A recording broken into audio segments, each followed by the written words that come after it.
การชนะคนอื่นหมื่นแสนหนเดี๋ยวกลับตนเป็นแพ้ไม่แน่หนอชนะตนจากชั่วเท่านั้นพอย่อมเกิดก่อสุขแท้แก่ตนเองขอถวายความนอบน้อมแด่พระรัตนตรัยมีพระพุทธเจ้าเป็นต้น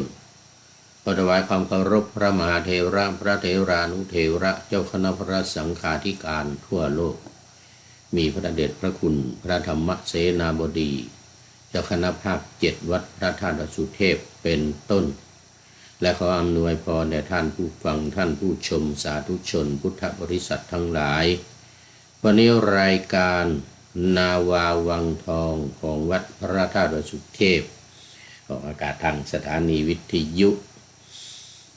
พระพุทธศาสนาแห่งชาติและจริยธรรมวัดพระธาตุสุเทพมีพ่อครูวันลบนามวงพรหมเป็นผู้อำนวยการอาจารย์พระมหาวรศิษฐ์ประสาธิโกเป็นหัวหน้าสถานีและอาตมภาพพระครูบริยัติยานุศาสตร์เป็นผู้บรรยายเป็นประจำทุกวันศุกร์เสาร์อาทิตย์เวลา 7:30 นาทีถึง 8 นาฬิกาและวันศุกร์กับวันเสาร์ภาคบ่ายเวลา 13 ถึง 14 นาฬิกาใน3วันนี้ก็5เวลาทั้งภาคเช้าและภาคบ่าย ในระบบ FM 96 เมกะเฮิรตซ์ส่วนสถานีวิทยุสสว.วัดฝายหินมีท่านพระครูสมุวิศววรกิจโจเป็นหัวหน้าสถานีนำออกอากาศเวลา 17 ถึง 18 นาฬิกาวันพุธแล้วก็ 14 ถึง 15 นาฬิกาวันศุกร์และวันเสาร์และเวลา 15 ถึง 16 นาฬิกาวันอาทิตย์4 วัน 4 เวลาภาคบ่ายทั้งหมดเอาละวันนี้ก็บันทึกเสียงล่วงหน้ามาจากวัดโพศูนย์ปฏิบัติธรรมวัดพระธาตุสุเทพบนเกาะอายกึนนาเมืองทานลินประเทศเอสโตเนียเหมือนเดิมผ่านทาง Facebook ไลฟ์สวัยเทพบุญซึ่งในขณะนี้ก็เวลา 2:25 นาทีในที่เมืองไทยFC ทั้งหลายคงนอนกันไปหมดแล้วที่นี่ก็ 4:25 ที่วัดโพแห่งนี้ท่านมีท่านอาจารย์ดร.อันดรุสคานทิตยาโนเป็นเจ้าอาวาสและเป็นเจ้าสำนักปฏิบัติธรรมศูนย์ปฏิบัติธรรมของวัดพระธาตุสุเทพบนเกาะไอกนาแห่งนี้ซึ่งวันนี้ก็เป็นวันยังอยู่อีก2 วันวันนี้กับวันพรุ่งนี้นะวันพรุ่งนี้จะเดินทางกลับเมืองไทยโดยจะเดินทางไปที่ประเทศฟินแลนด์ก่อนในวันที่27ตอนเย็นไปที่ทานลินแล้วก็วันที่28ออกเดินทางไปฟินแลนด์วัดพุทธารามนำสามเณรไปอุปสมบทที่อุโบสถวัดพุทธารามซึ่งมีพระเดชพระคุณหลวงพ่อพระครูศรีญาณวิเทศ ท่าน ท่านอาจารย์พระมหานวลเป็นเจ้าอาวาสและเป็นพระอุปัชฌาย์แล้วหลังจากนั้นก็จะพักผ่อนอยู่อีก2-3 วัน วันที่2 พฤศจิกายนจึงจะเดินทางกลับเมืองไทยล่ะตอนนี้ก็คุยกับผีไปก่อน คุยกับผีไปก่อนเพราะว่า FC ทั้งหลายเข้าหลับเข้านอนกันหมดแล้วเหลือแต่ธรรมชาติสัจธรรมตอนนี้กำลังกรีดยางอยู่ เสร็จก็คงจะนั่นแหละ3 4นั่นเดี๋ยวอีกรายการหนึ่งผมจะเข้ามาตอนนี้วีก็ให้ผีฟังไปก่อนแล้ววันพรุ่งนี้จึงจะออกอากาศทางวิทยุให้คนฟัง เอาแล้วมาสู่เนื้อหาสาระของธรรมะกันเลยวิหารลายเดี๋ยวจะเสียเวลาไปมากในรายการที่ผ่านมาเมื่อกี้นี่นึกว่าไม่มีใครแต่ว่ายังมีคุณโยมแม่บุญถมเจริญศรีจาก UK วัดประสิงห์ UK นู่นลันครใกล้ๆกับลิเวอร์พูลนู่นนะมีนักกีฬาดังๆนะลิเวอร์พูลของประเทศอังกฤษโยมแม่บุญถมก็ยังไม่หลับตอนนี้ก็คงหลับแล้วคงเข้านอนแล้วมันดึกแล้ว เหลือแต่ผู้พูดนี่นะขออภัยยังมีหวัดเหลืออยู่อีกนิดหน่อยเสียงก็คงยังไม่ปกตินะท่านผู้ฟังรับฟังก็คงจะพอจะรู้เสียงอยู่ในคอเสียงที่เป็นหวัดนะยังไม่หายดีแล้วตอนนี้ก็เข้ามาสู่เนื้อหาที่ค้างไว้ตอนนี้ยังอยู่ในอริยสัจภาวนาหน้า3อริยสัจ4ข้อที่4ทุกขานิโรธคามินีปฏิปทาหนทางดำเนินไปสู่ความดับทุกข์ของโครงการปูทางสู่การตื่นรู้หรือการตรัสรู้มุ่งหน้าเข้าไปสู่พระนิพพานพูดง่าย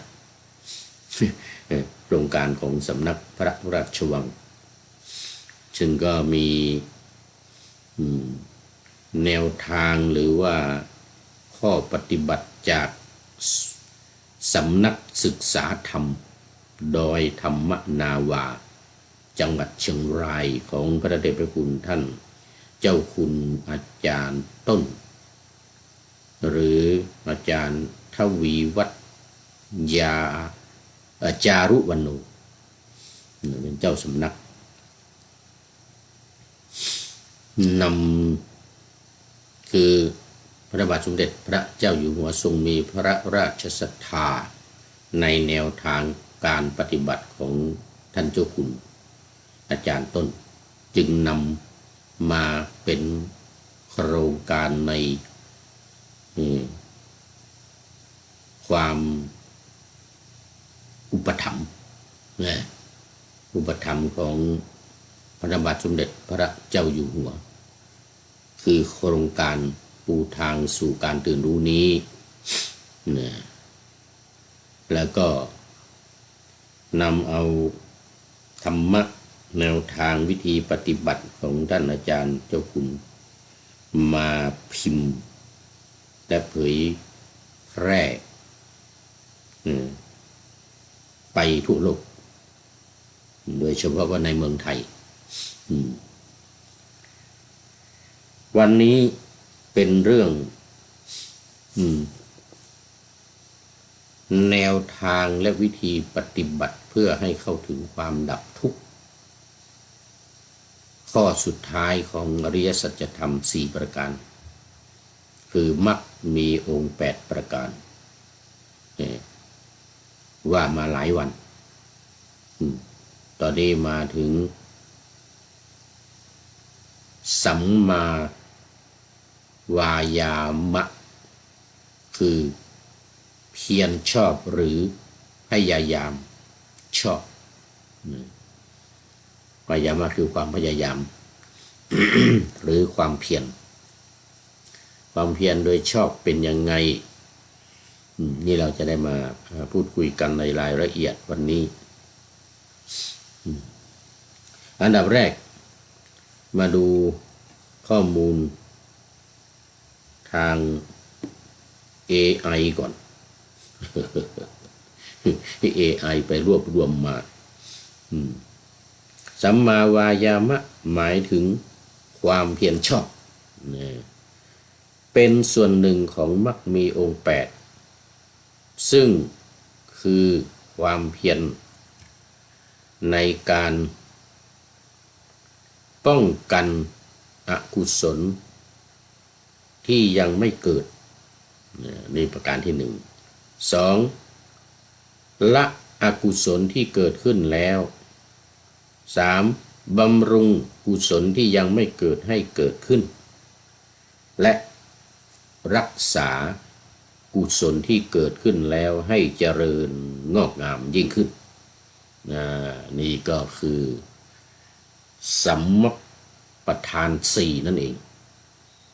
ซึ่งเมื่อวันก่อนนำเสนอไปแต่นั่นเป็นคนละรายการพระไตรปิฎกลอยฟ้าสัมมัปปทานนสูตรแต่มันคืออันเดียวกันกับสัมมาวายามะความเพียรชอบนี่เองอันเดียวกันกับสัมมัปปทานสูตรนะคือสูตรที่ว่าด้วยความเพียร4ประการวันนี้มาดูในรายละเอียดของความหมายโดยละเอียดกันว่าจะมียังไงบ้างมีกี่ประเด็นปรากฏว่ามี2ประเด็นที่1สัมมาวายามะคือการระดมความเพียรทางใจนี่อันนี้คือการระดมความเพียรทางใจเพื่อ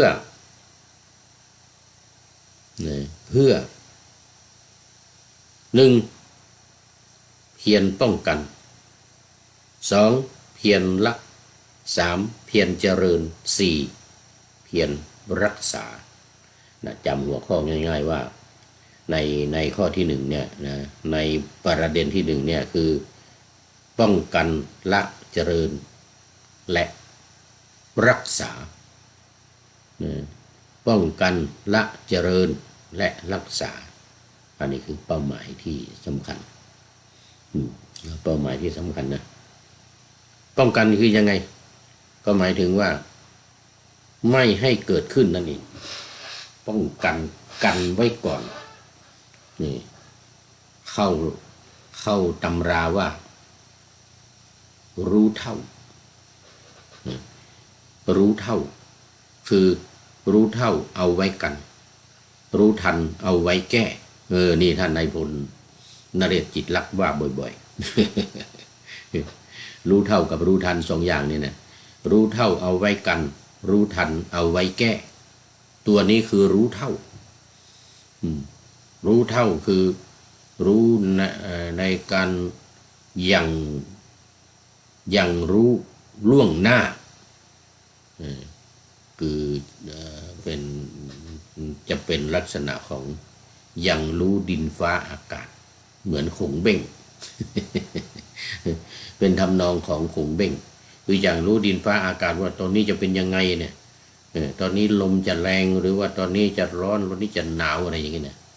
ตอนนี้จะฝนจะตกตอนนี้ลมจะไปในทิศทางไหนอะไรอย่างเงี้ยนะ อย่างรู้ดินฟ้าอากาศนี่คือขงเบ้งลักษณะข้อแรก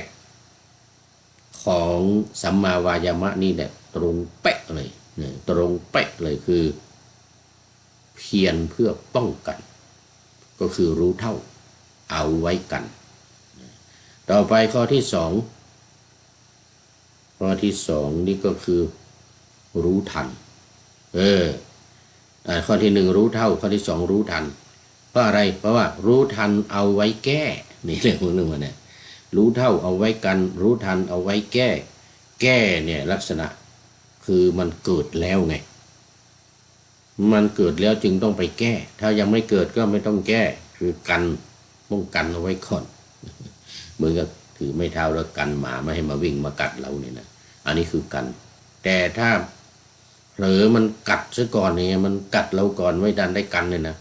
อันนี้ต้องแก้ทีเนี้ยต้องแก้ยังไงหมามากัดปุ๊บจะแก้ก็คือว่าแก้พิษของมันอ่ะใช้ยามาทาหรือใช้คาถามาพ่นเป่าหรือว่าถอนพิษมันออกพิษสุนัขบ้าที่มันกัดมาแล้วเนี่ยวิธีการคือเป่าน้ำมนต์พ่นคาถาไล่ไอ้พิษมันออกไปไม่ว่าจะหมาบ้ากัดหรือว่าจะงูฉกงูกัดอะไรนี่นะไอ้ที่มันกัดแล้วเนี่ยอันนี้คือก็ต้องแก้ละวิธีใดวิธีหนึ่งต้องแก้หรือกินยาขับไล่พิษมันออกไปอะไรอย่างนี้เป็นต้นอย่างนี้นะนี่คือการแก้แล้วก็พยายามในการที่จะหาอะไรมาล้างพิษล้างบาดแผลนี่ให้สะอาดอย่างนี้นะอันนี้คือการแก้นี่คือลักษณะของการแก้แต่ในที่นี้เราใช้คำว่าละใช้คำว่าละหรือในภาษาบาลีคือปหารหรือปหานะเนี่ยนะปหารหรือปหานะเนี่ยคือปหารมันออกไปละมันออกไปคือสิ่งที่มันเกิดขึ้นแล้วในที่นี้เราจะหมายถึงอกุศลธรรมอกุศลกรรมบท10ประการที่ว่าขึ้นมาบ่อยๆอกุศลกรรมบท10ประการเนี่ยที่มั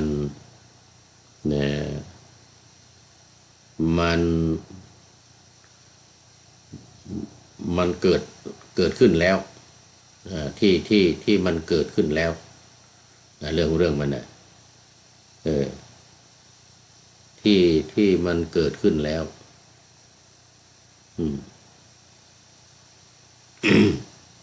ที่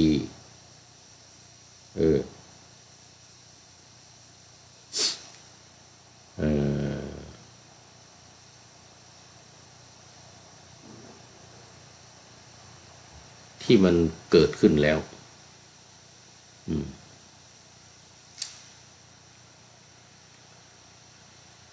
ก็ได้แก่ทุจริตหรืออกุศลกรรมบท10ประการไอ้ที่ป้องกันเมื่อกี้ก็คือป้องกันไอ้ตัวนี้แหละไม่ให้มันเกิดขึ้นนี่นะป้องกันอกุศลที่มัน10ประการนี่นะมีกายกรรม3วจีกรรม4มโนกรรม3นี่แหละทางกาย3อย่างการฆ่าสัตว์การลักทรัพย์และการประพฤติผิดในสามีภรรยาของคนอื่นนะตัวนี้แหละคือมันเกิดขึ้นแล้ว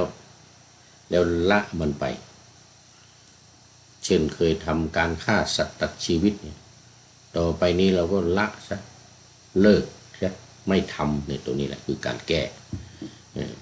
เพราะอะไรเพราะเรารู้ทันมันแล้วว่ามันเป็นสิ่งที่ไม่ดีทางวาจาอีก4ก็คือการพูดสดเสียดพูดคำหยาบพูดเพ้อเจ้อเช่นไปโกหกหลอกลวงคนอื่นหรือไปพูดให้คนอื่นเนี่ยเสียข้าวเสียของเสียเงินเสียทองหรือไม่ก็เป็นหลอกเอามาเลยอย่างพวกสแกมเมอร์เนี่ยพวกสแกมเมอร์ไอ้พวกที่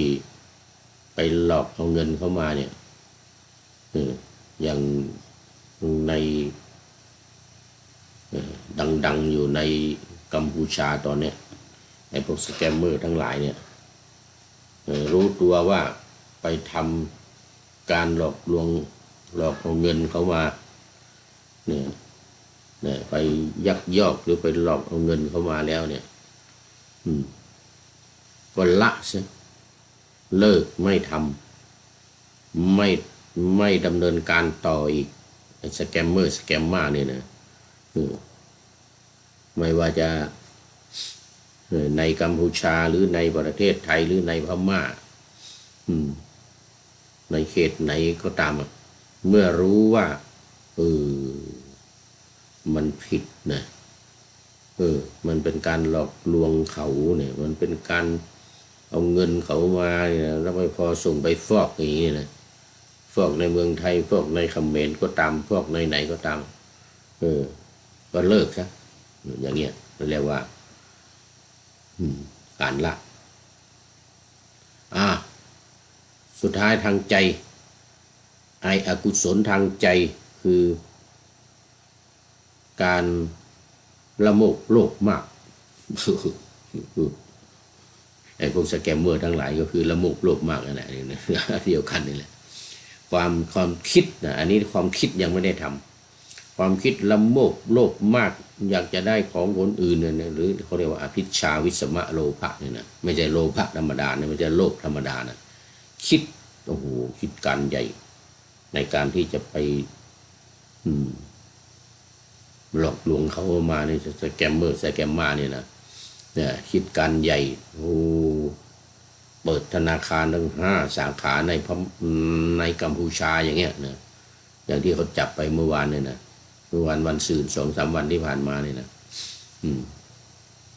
ไอ้หัวหน้าใหญ่ไอ้ประธานใหญ่ในการเปิดธนาคารฟอกเงินเนี่ยเนี่ยคิดการใหญ่แล้วก็ทำมาแล้วด้วยเขาถูกจับไปแล้วตอนนี้เป็นคนจีน ในกัมพูชาแล้วก็เปิดในเมืองไทยหลายสาขาพวกอสังหาริมทรัพย์ อสังหาริมทรัพย์ทั้งหลายเปิดบริษัทแล้วก็ส่งเงินในที่ไปไอ้พวกสแกมเมอร์ที่ไปกระทำไปหลอกเอาเงินเข้ามาเนี่ยส่งเข้ามาฟอกในบริษัททั้งหลายอสังหาริมทรัพย์ทั้งหลายในประเทศไทยเนี่ยอย่างนี้เป็นต้นนะเนี่ยต้องละซะละอย่าไปท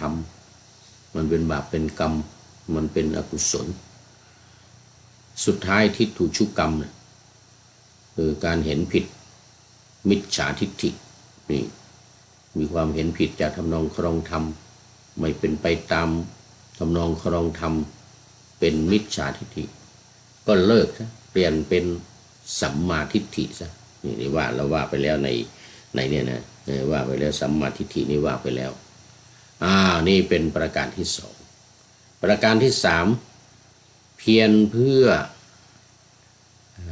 เจริญคือให้เกิดขึ้นคือสร้างกุศลธรรมที่ยังไม่เกิดเนี่ยให้เกิดขึ้นก็คือไอ้ที่ป้องกันไม่ให้เกิดอันนั้นไม่ดีแล้วก็อันที่2มันเกิดขึ้นแล้วก็เป็นอกุศลธรรมเหมือนกันคือไม่ดีละไอ้ที่3นี่คือเจริญหมายถึงว่าทำในตรงกันข้ามคือกุศลธรรมทั้ง10นั่นแหละคือไม่ฆ่าสัตว์ไม่ลักทรัพย์ไม่ประพฤติผิดในเรื่องของกามคุณทั้งหลายแล้วก็ไม่พูดเท็จไม่พูดส่อเสียดไม่พูดเพ้อเจ้อแล้วก็การไม่ละโมบโลภมากไม่ละโมบโลภมากไม่พยาบาทในการอยากจะไปฆ่าคนอื่นจะไปทำร้ายอันตรายหรือเบียดเบียนคนอื่นเนี่ยนะเสร็จแล้วก็ไม่เป็นมิจฉาทิฏฐิเป็นสัมมาทิฏฐิทิฏฐุชุกรรมมีความเห็นให้ตรงอันนี้ให้เกิดขึ้นทั้ง10อย่างเนี่ยเจริญคือทำให้เกิดขึ้นทำให้มีขึ้นหรือใช้คำว่าภาวนาก็ได้คือทำให้เกิดขึ้นให้มีขึ้นคำว่าภาวนานี่นะคือการเจริญการทำให้เกิดขึ้นให้มีขึ้นในข้อที่3ส่วนข้อที่4รักษาอีกเขาเรียกอนุลักษณาประทานนะถ้าในสัมมาประธาน4เขาเรียกอนุลักษณาประทานรักษาไว้กุศลธรรมทั้ง10ประการดังกล่าวมาเมื่อกี้เนี่ยพอมันเกิดขึ้นทำให้เกิดขึ้นมีขึ้นแล้วไม่ว่าจะ1 2 3หรือทั้งหมดทั้ง10ก็แล้วกันก็ตามรักษาไว้ เหมือนเกลือรักษาความเค็มไม่ให้มันสูญสลายหายไปมีขึ้นอย่างใดก็ให้มันมีอยู่อย่างนั้นการปฏิบัติสัมมาวายามะสามารถทำได้โดยการตั้งใจอย่างมั่นคงหรือมุ่งมั่นเด็ดเดี่ยวประคองจิตและใช้ความเพียรอย่างสม่ำเสมอฝึกฝนจิตใจนี่ให้เป็นไปในทางกุศลและละทิ้งอกุศลธรรมนี่คือข้อความสรุปในการสรุปให้มันเกิดขึ้นให้มีขึ้นแล้วก็เจริญเมื่อมันเกิดขึ้นแล้วมีแล้วเนี่ยก็ให้มันเจริญมั่นคงสืบต่อไปนี่นะคราวนี้ในวิกิพีเดียที่เขาบอกว่าสัมมาวายามะเนี่ยเป็น1 ใน 8หรือเป็นมรรคมีองค์8เพียรชอบเพื่อเกิดฉันทะนี่เพิ่มเข้ามาว่าเพื่อให้เกิดความพอใจฉันทะนี่ในความพยายามนะปรารภความเพียรประคองจิตไว้ตั้งจิตไว้เพื่อมีให้กุศลธรรมอันลามกที่ยังไม่เกิดไม่ให้บังเกิดขึ้นเพื่อละอกุศลธรรมที่ลามกบังเกิดขึ้นแล้วนั้นให้หมดไป3เพื่อให้กุศลธรรมที่ยังไม่เกิดบังเกิดขึ้นและ4เพื่อตั้งอยู่ในไม่ให้เลือนหายเจริญยิ่งไพบูรย์ยิ่งมีขึ้นเต็มเปี่ยมแห่งกุศลธรรมที่บังเกิดขึ้นแล้วนั้นอย่างสม่ำเสมอการจะเกิดสัมมาสติต้องอาศัยความเพียรพยายามกำหนดสติอย่างต่อเนื่องสม่ำเสมอจนเกิดเป็นสัมมาสมาธิดังนั้นจึงมีสัมมาวายามะคือความพยายามต้องมีอยู่หน้าสัมมาสติหน้าสัมมาสมาธิเสมอเอาแล้วตอนนี้ดูไปดูมาหมดเวลา หมดเวลาพอดีในช่วงสุดท้ายของรายการนี้ก็มีข้อคิดนี่มาฝากในท้ายรายการนี้จากท่านเจ้าประคุณรองสมเด็จพระอุบาลีคุณูปมาจารย์วัดไร่ขิงอำเภอสามพรานจังหวัดนครปฐมที่ว่ามาหลายครั้งละแต่ว่าในแง่ที่ว่าละความชั่วทำความดีเดี๋ยวป้องกันไม่ให้ความชั่วเกิดขึ้นแล้วก็ละความชั่วที่เกิดไปแล้วเนี่ยนะมีข้อความที่ท่านเจ้าพระคุณรองสมเด็จพระอุบาลีคุณูปมาจารย์ได้เขียนไว้ว่าเป็นข้อคิดนะการชนะคนอื่น10,000,000 หน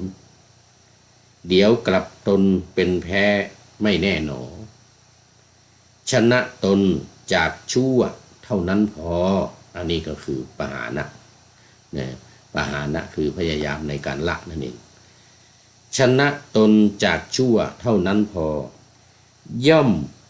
เกิดก่อสุขแท้แก่ตนเองนี่ย่อมเกิดก่อสุขแท้แก่ตนเองนี่ก็คือ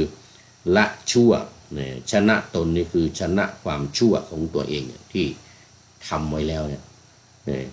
ความชั่วของตัวเองที่เราต้องชนะตนอย่างนี้คือละไอ้ความชั่วที่ตัวเองทำเนี่ยเรียกว่าชนะตนก็เพียงพอว่างั้นนะเท่านั้นพอย่อมเกิดก่อสุขแท้แก่ตนเองเอาแล้ววันนี้หมดเวลาขอนำนาวาวังทองไปก่อนแล้วจะย้อนมาใหม่ในวันหน้าคือวันพุธศุกร์เสาร์อาทิตย์ตามตารางเวลาที่วางอยู่ข้างในเป็นธรรมะจากพระราชวังเป็นนาวาโด่งดังสว่างไสวเป็นทองคำล้ำค่ากว่าสิ่งใดชุบชีวิตจิตใจให้ใสงามขอเชิญท่านทั้งหลายนำไปท่อง ตามคุณของพระรัตนสามตามคุณของพระรัตนสามพุทโธเมนาโถธัมโมตามสังโฆเมนาโถยามภาวนาว่าบ่อยๆซ้ำๆจำในจิตจนมันติดในใจไม่หายหน้านอนนั่งยืนเดินจำทุกเวลาตั้งแต่ตื่นขึ้นมาถึงหลับไปขอทุกท่านได้ผลจากปฏิบัติได้กำจัดความทุกข์พบสุขใสพลันปลอดโปร่งโล่งสบายทั้งกายใจอยู่ที่ใดใจสงบพบนิพพานขอเจริญพร